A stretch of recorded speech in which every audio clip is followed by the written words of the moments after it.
Assalamualaikum. So today we talk about mobile computing environment. What is a mobile OS? Mobile OS is a stand for mobile operating system. The purpose of mobile operating system is actually to control your desktop or laptop computer. A mobile operating system also we consider as a software as a platform which is the program can run on your mobile device. That one is the purpose of mobile operating system. The second purpose of mobile operating system is responsible for determining the function and features available on your device, such as keyboard, synchronization with application, email, text message, and more. So the next one is determine which third-party application, mobile application can be used on your device. So that one is the purpose of operating system.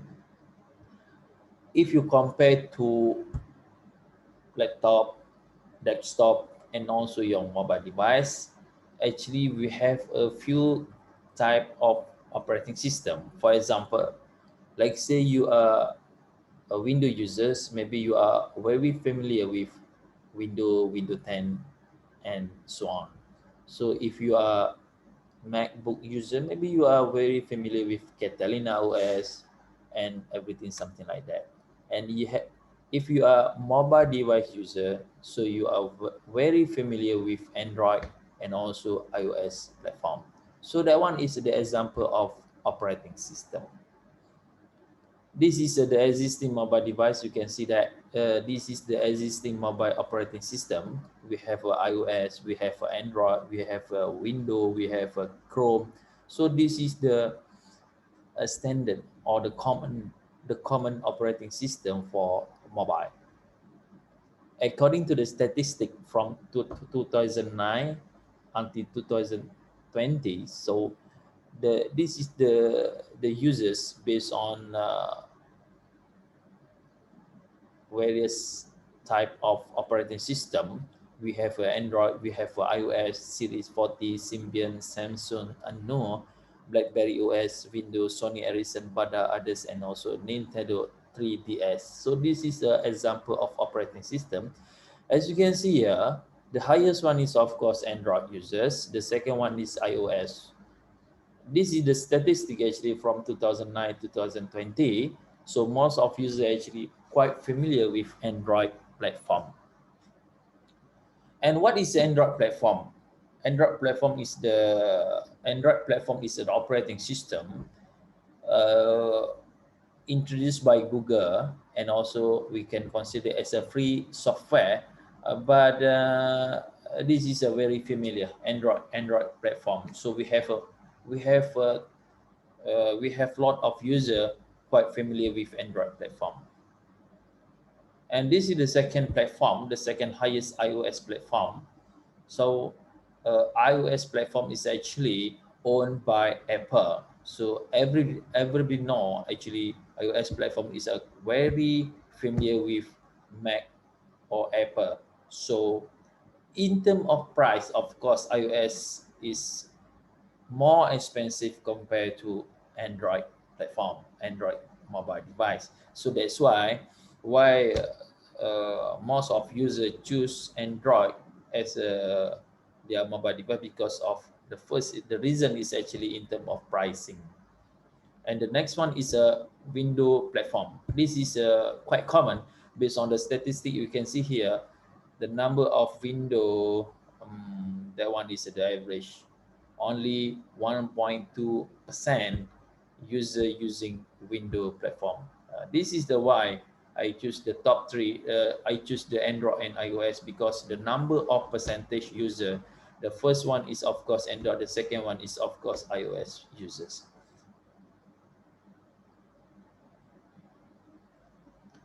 Okay, if you realize in mobile device we have a few sensor. The purpose of sensor is actually to detect and measure the change in nearby environment and send the data to the operating system. That's why the purpose of The purpose of sensor is actually to fetch the data and send it to your mobile device. So maybe we not realize our mobile device have a few sensor. We have a three common sensor. The first is a motion sensor, the second one is an environment sensor, and the third one is a position sensor. What is a motion sensor? A motion sensor based on X, Y, and Z. That one is we consider as a axis-based motion.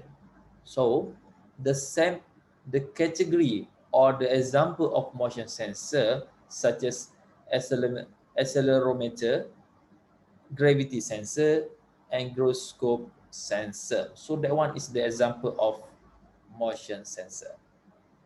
The second one is environment sensor.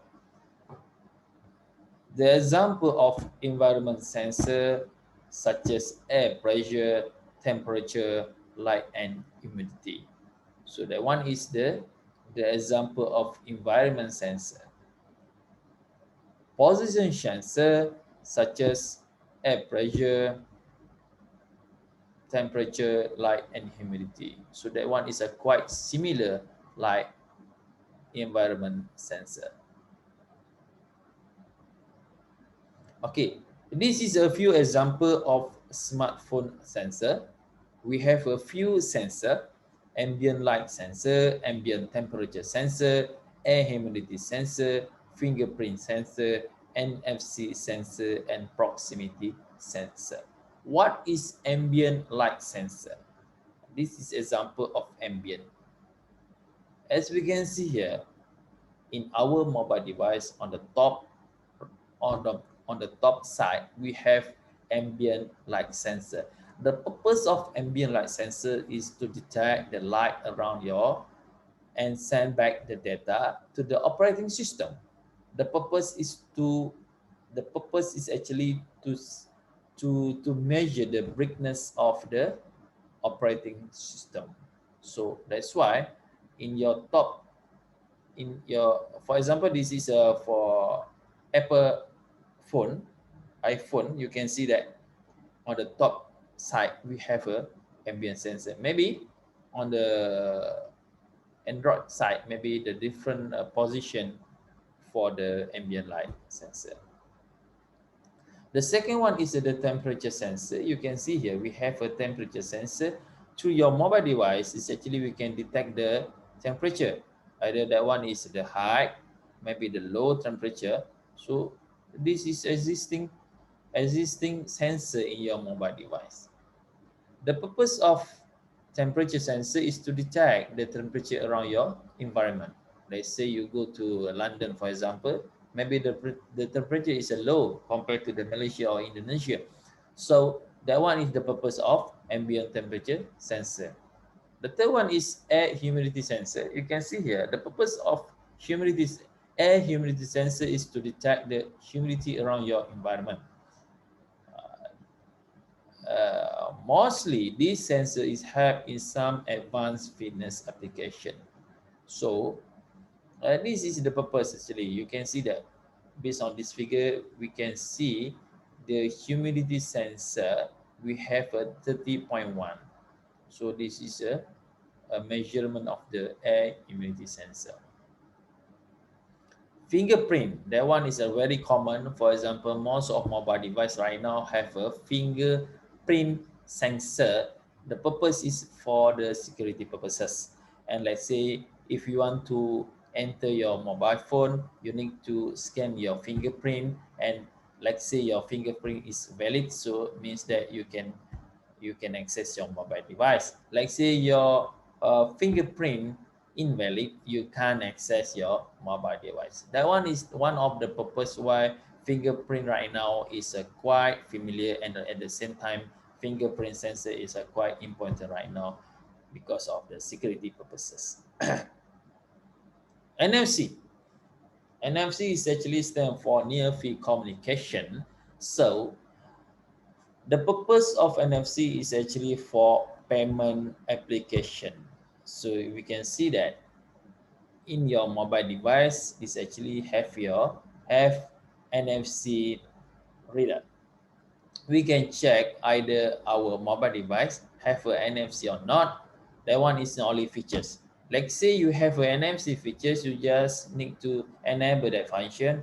Then you need to install any application, any payment application. Then you can use that.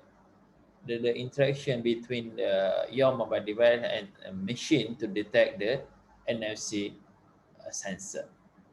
Most of overseas countries such as America, Italy, and Japan, for example, use NFC technology, NFC sensor for payment purposes for their most of uh, payment application. The next one is a proximity sensor. That one is a very basic. Most of mobile phone have a proximity sensor. The purpose is actually to detect the distance between sensor and object. For example, during your mobile phone, and then you can hear something from somebody during the communication between you and others party. So this is the purpose of proximity sensor. Okay, so we learn about the basic one is we learn about the operating system, and the second one is we learn about the sensor in mobile device. So that's all. Thank you.